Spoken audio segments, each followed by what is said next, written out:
Welcome to another exciting episode of the Million Dollar Peddlers. I'm Paper Guy. I'm Mr. Magazine. I don't know if you're aware of this, Mr. Magazine, No. but I have a day job. Wow, I've never heard. No. I'm also a one-man band, in case you didn't know I've that. never heard that one before. Yeah. But I was thinking, some people out there are counting down till the end of my day job. Here we go. I'm in the twilight zone here. 44 weeks, 2 days, but who's counting as this is being recorded? It's deja vu all over again. So some people are counting that down, believe it or not. I don't know, they really need to do something, get a hobby or something. Or a calculator. But that being said, the day job is a positive in some manner in that obviously I have income coming in from it. Mm-hmm. Now, when I retire, I will have a pension. So it's not 6 of one, half dozen of the other exactly, but it does help. But I was thinking about the big advantage that I have for the day job. And the disadvantage, of course, is it takes up a lot of time, Yeah. which means I can't run my business the way that I like to run my business. However, as we're recording this, over the last month and a half, a lot of people have been complaining that sales are slow.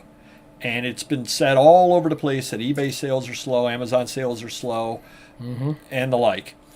And I've got a couple of people that I email with that are selling on eBay, and they get really distressed and depressed because it's what they do full time. Yeah. And if you're sitting in front of the computer day after day after day, listening, working, and you're not getting any results, Right. you really get into a bad spot. Sure. Whereas my having the day job allows me to stay away from that bad spot to some extent, Yeah. because I get home from work and it's like, oh, I had a really bad day. I've only got 2 items to pack. Well, I'm still tired after work, so okay, only Right. 2 items to pack. Yeah. So I pack the 2 items up and I don't really think about it like, oh, today was a really bad day. Well, there's always tomorrow. Yeah. Because I was out and about with my day job. Yeah. You do this full time. How do you keep, during the slow times, from, I don't want to use depression, but getting depressed about things? I mean, I guess one thing that keeps me going is, especially lately with the market being so bad, so many people are selling.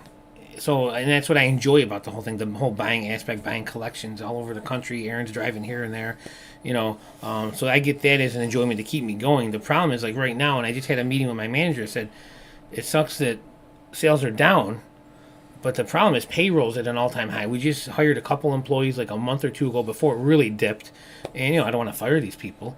So payroll's up, sales are down, my buying is up, and that's the one thing I do enjoy. And I told my manager, I go, if I had to, I don't want to let anyone go, but I would rather let someone go and continue to buy, because I can't keep, if this happens for 6 months, I can't keep buying these big collections, sales being down, payroll being up, and paying all my bills the way things are. I have to eliminate the collections, or get rid of 1 or 2 employees, which I don't want to do.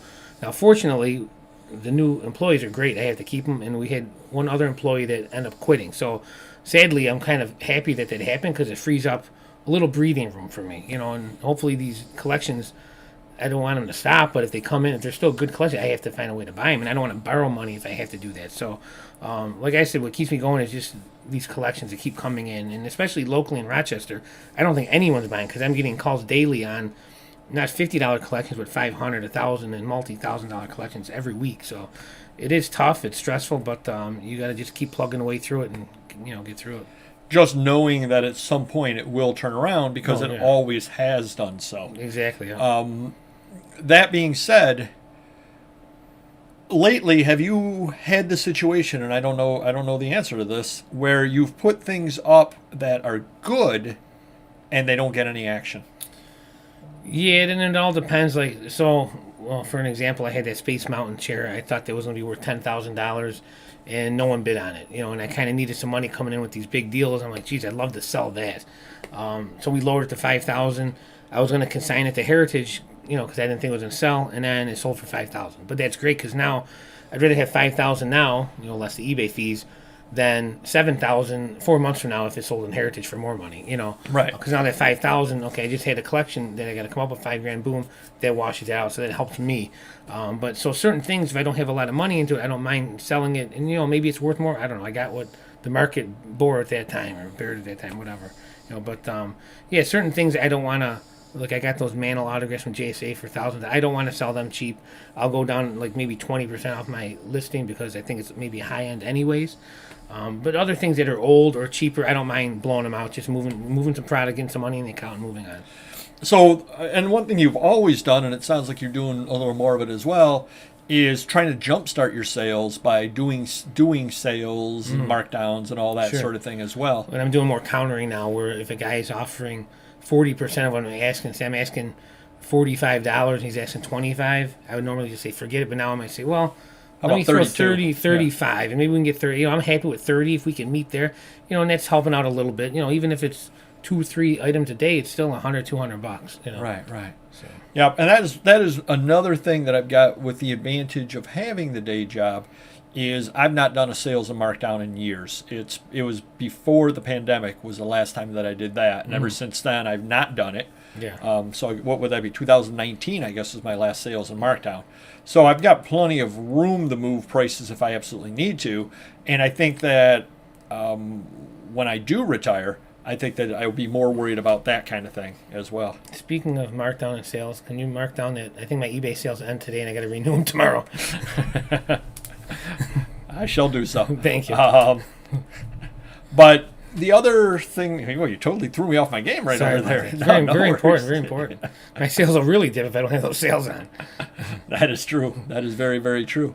I think the other thing, and this is going to sound very counterintuitive, but I think that our channel, and especially the live show, really, really helps get me through the tough times, because even when things are going great, there's always somebody that it's not going great for. In other words, if we've got 25 people chiming in at the live show, there's always going to be a couple, for whatever reason, aren't doing all that well. Right. And if you are the only person and 24 people are saying they're having record sales and you're not, you feel, oh my gosh, is it me? Yeah. If 15 people are having great sales, 5 are doing okay, and 5 aren't doing so well, you at least, I don't mean this in a negative way, but misery loves company. Well, I was just going to say that because, like, when sales are down for me and it's down for them, it's like we're in this together. Let's get through it together. You know what I mean? Yeah, so it's not me. It's not you. It's not me. It's I tell my employees that too, because for the first few months of the year, we were having 300 to 400 items a day in sales. Now we're at 200, a little under 200, a little over. And I go, what's going on? I go, it's not us. We're not doing anything wrong. It's just the market. It's for everyone out there. Right. Yep. And because of everybody getting together on the live show, 7:30 p.m. Eastern on Wednesdays, everybody kind of gets together and we get the sales report from a lot of different people. And that really does help as well, because, again, you can figure out that, no, it isn't me. It's a slowdown across the board, or it's a slowdown in this area, or it's a slowdown with this. And then, of course, people are all given the reasons why, which is always kind of fun, too, to try to figure out the reason why. But I just think across the board, I just think the search hasn't been working all that well. And I think that people are doing other things right now with it being spring. So hopefully that helps you a little bit. Tell us how you get through the tough times. Because, again, if you sit in front of your computer and times are slow and you begin to think, oh, my gosh, everything's slow, it can snowball very, very fast, and it's not a healthy thing whatsoever. So tell us how you get through it.